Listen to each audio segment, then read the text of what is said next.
กราบสวัสดีคุณผู้ชมกันด้วยนะครับผมไทยสุริยโมครับวันนี้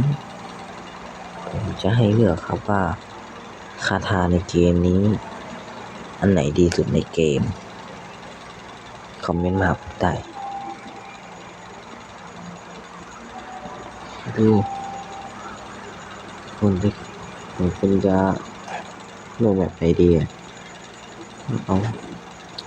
เดี๋ยวลงกว้างๆกัน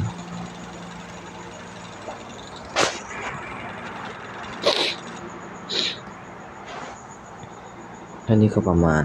ตี 49เดี๋ยวผมมาสตรีมเกมเพราะว่าถ่ายคลิปก็ทุกคนอาจจะคิดว่าผมถ่ายคลิปดึกมากอันที่จริงผมไม่ได้นอนนะ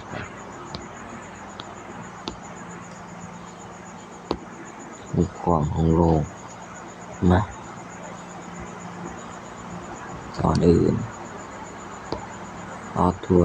ไอ้ข่อยออกมาก่อนเราก็จะเอาตัวออกมาเสร็จแล้วก็คาถาแรกคือคาถาน้ำแข็งคือแบบใช้อะไรไม่ได้ก็แค่ทุบลงพื้นแล้วก็ใส่ศัตรูปึ๊บก็จะแข็งนี้ได้ก่อนดีไหมดีมีคนเลือกก่อนนะคอมเมนต์มาแล้วก็นี่ทุกคนคาถาไฟปึ๊บไฟก็จะเผาเรื่อยๆจนหัวจะตุยต่อไปก็จะเป็นคาถาที่ผมชอบมากคือคาถานี้มันโกงมากเลยทุกคนนะนี่คนอาจจะเห็นเป็นรูปกิ๊กก๊อกแต่พวกเพื่อนๆนะไม่ดีแต่ทุกคนหายไปช่วยพริบตาก็ชอบมากทุกคนนะคาถาที่3ก็เป็นคาถาใบไม้ทุกคนก็จะมีลูกหนามขึ้นมาทุกคนคาถาโทรศัพท์ผมแดกนิดหน่อยทุกคนนี่ทุกคนว่าดีไหมตีปุ๊บตายเลยน้ำขึ้นตัวจะดีเหมือนกันนะจะมีน้ำขึ้นตัวอย่างเงี้ยเท่ ต่อไปก็จะเป็นคาถาสายฟ้าทุกคนอาจจะคิดว่าสายฟ้าตรงไหนมันเป็นรูปดาวไม่รู้เหมือนกันครับมันปรับแต่งอะไรของมันก็ไม่รู้ปรับแต่งให้มันเป็นสายฟ้าเห็นไหมทุกคนดูนะตัวมันจะเป็นสีเป่งนี่คือสายฟ้าอย่าคิดว่าเป็นดาบแสงในบล็อกฟุตนะทุกคนนะอย่าคิดว่าเป็นดาบแสงไม่ใช่อันนี้ก็คือให้เราเฉลยคือกาวทุกคนนะตีลงพื้นนี่กาวนะครับมันติดคาถาผมอ่ะติดไม่ปล่อยนี่มาติดได้เพราะเป็นกาวทุกคน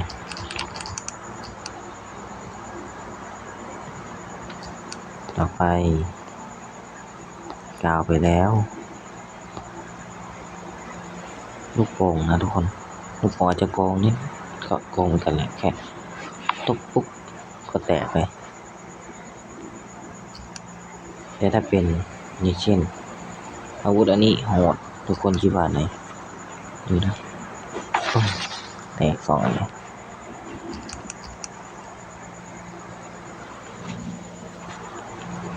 ไปคาถาอะไรวะนี่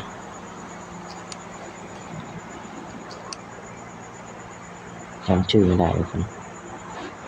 ปึก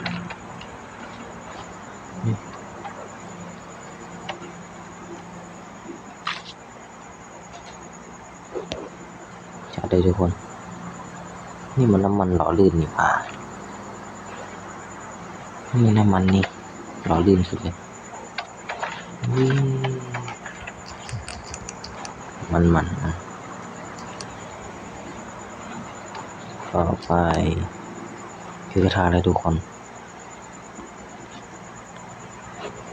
คาถาผีทุกคนดูดิมีเสียง นะดูนะ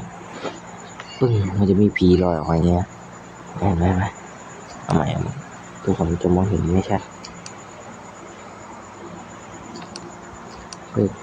ผมปรับมาสโลว์โมชั่นดูเขานะปึ้งเห็นนะ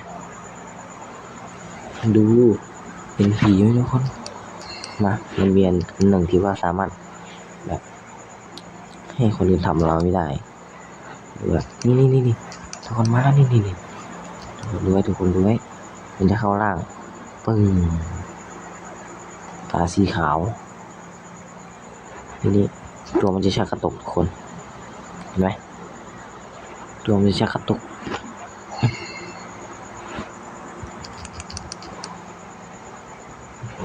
ต่อไปก็จะเป็นคาถาอะไรอะคาถานี่ก็ผมชอบเหมือนกันอ่ะมันจะมี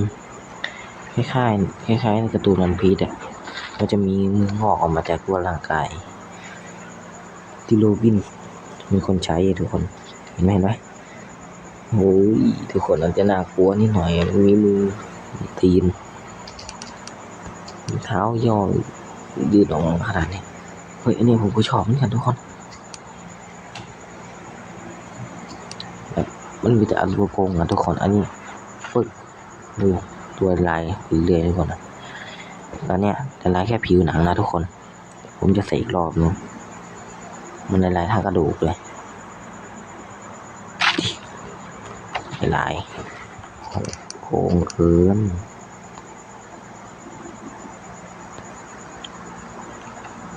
ต่อไปเป็นสกิลอะไรทุกคนนะทุกคนนี่มันคือคาถาธรรมดาเปิดมันคือไปธรรมดาทุกคนนะ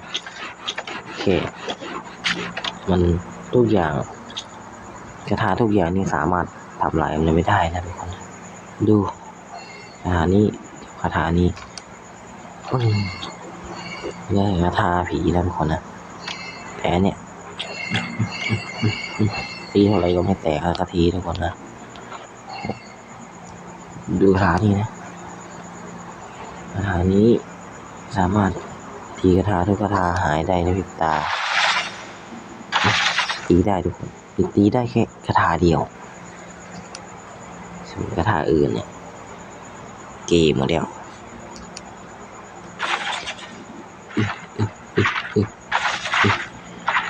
อ้าวโอ้โคตรดีทุกคนนะก็คลิปนี้ครับจบไปเพียงเท่านี้ทุกคนนะถ้าทุกคนชอบคาถาไหนก็คอมเมนต์มาหาผมได้นะตอนนี้ผมจะขอจบไปก่อนเพียงเท่านี้แล้วเถอะปฏิหารทุกคนนะ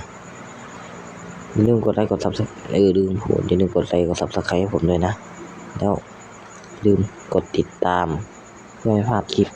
ใหม่ๆนะด้วยนะทุกคนนะไปลาก่อน